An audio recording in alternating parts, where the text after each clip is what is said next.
আমি চিন্তা করলাম আল্লাহ তো আমারে কুকুর বানাইছে, আল্লাহ যদি আমারে মানুষ বানাইতো, এই রাত্রের মধ্যে প্রতিদিন রাত্রে ওইটা তাহাজ্জুদের নামাজ আদায় কইরা আল্লাহরে ডাক দিতাম, আল্লাহ অত্যাচার করছি রে মাওলা, জুলুম করছি রে মাওলা, তুই ক্ষমা করনেওয়ালা ছাড়া আর কেউ ক্ষমা করনেওয়ালা নাই। প্রতিদিন রাত্রে উইঠা আমার যা কিছুর প্রয়োজন ওই সমস্ত জিনিস আমি আল্লাহর খাজানা থেকে চায়া নিতাম। হে ভিক্ষুক ভাই আমার, শুধু তাই না, আল্লাহ কিছু বিশেষ দিন রাখছে সাপ্তাহিকের মধ্যে। সবচেয়ে শ্রেষ্ঠ দিন হইল শুক্রবার। শুক্রবারে রাত্রেও আমি আল্লাহর নিকট চাইতাম। আবার বছরের মধ্যে কয়েকটা শ্রেষ্ঠ দিন, তার মধ্যে একটা হইল শবে বরাতের দিন রাত। এই রাত্রের মধ্যেও আমি চাইতাম, কিন্তু মানুষ নির্লজ্জ হইয়া বেহায়ার মতো মানুষ সারা রাত্র ঘুমায়, আর আল্লাহ প্রথম আসমানে আইসা ডাকে। আমার কোন এমন বান্দা আছো যে বান্দা আমারে আল্লাহ বইলা ডাক দিবে, আর আমি আল্লাহ আমার কুদরতি অন্তর ঠান্ডা হইয়া যাবে। আর যখন আমি আল্লাহর কুদরতি অন্তর ঠান্ডা হইয়া যাইবে, তখন আমি আল্লাহ ওই বান্দার উপর দোয়া কইরা, ওই বান্দার উপর দয়া কইরা আমার এই বান্দার জীবনের সমস্ত গুনাহ খাতা মাফ করে দিই। সুবহানাল্লাহ।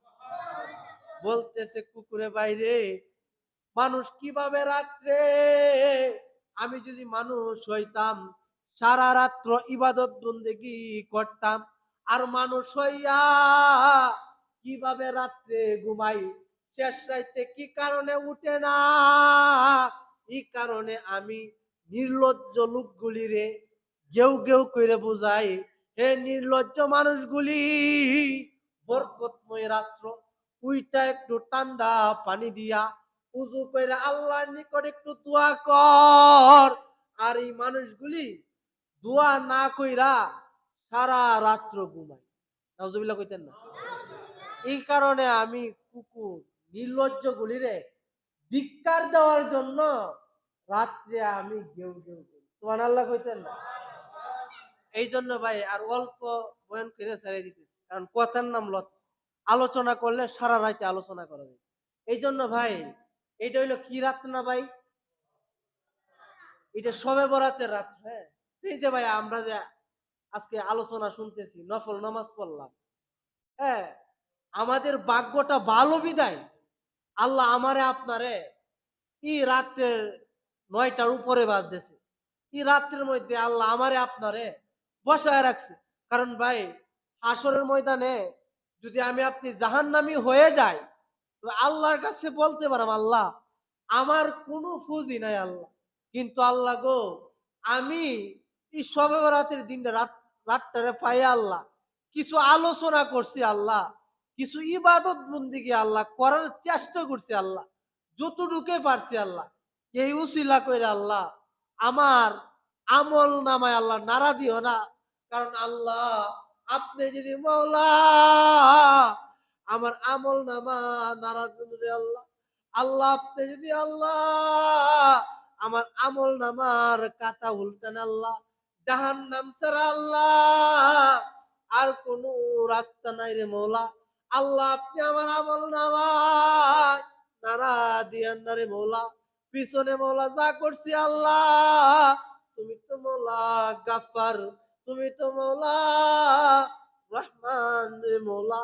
তুমি যদি আল্লাহ 100 মানুষ খুন করার পরে ওই লোককে মওলা তুমি আল্লাহ ক্ষমা করতে পারো, আল্লাহ গো আমি কিছু নামাজ চাইরে দিছি আল্লাহ, মা বাবার সাথে আল্লাহ কিছু খারাপ আচরণ করছি আল্লাহ, শবে বরাত পাইয়া রে মওলা লম্বা সময় ইবাদত করলাম, ই রাতের উসিলা আল্লাহ আপনি আমার জীবনের গুনাহগুলি মাফ করে দিন। সুবহানাল্লাহ। আপনি তো একটা উসিলা তো তালাশ করতেন। আপনি চেয়ারম্যান বা মেম্বারের কাছে গেলে তো উসিলা তো মানে এমন ভাবে আপনার একটু বিনয় হওয়া লাগে। আর যদি চেয়ারম্যান সাহেব আমার 10 কেজি আটা দিন, তখন বাড়ির যান তেলে নাকের মধ্যে তেল দিয়ে ঘুমাও গা। এভাবে বললেন মেম্বার সাহেব চেয়ারম্যান সাহেব দিব? চেয়ারম্যান সাহেবের সাথে বিনয়ের সাথে, ভাই আমি একটু কষ্টে ছিলাম, কষ্টে আছি ভাই, আমার উপরে একটু ইহসান করেন। আমার উপরে যদি একটু ইহসান করেন, আল্লাহ আপনার উপরে ইহসান করবে। একটু দয়া করেন ভাই, মেম্বার আল্লাহ আপনারা বানাইছে, আপনার একটু ফার্ম দেওয়া লাগবে। কি দেওয়া লাগবে? কি দেওয়া লাগবে? আর দুনিয়া তামসি আলাল ফার্ম, দুনিয়াটা ফার্মের উপরে চলে।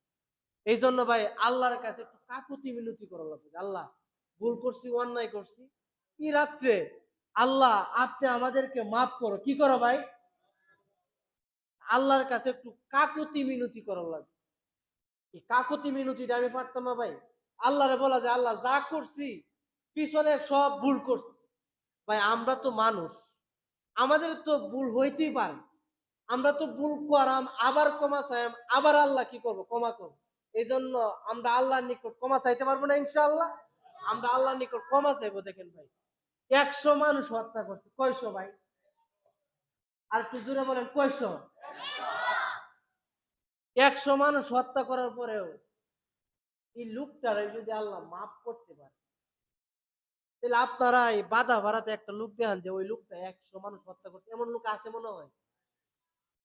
পিছনে আছে এমন লোক যে 100 মানুষ হত্যা করছে, এমন লোক আছে? তো এমন লোক নাই ভাই।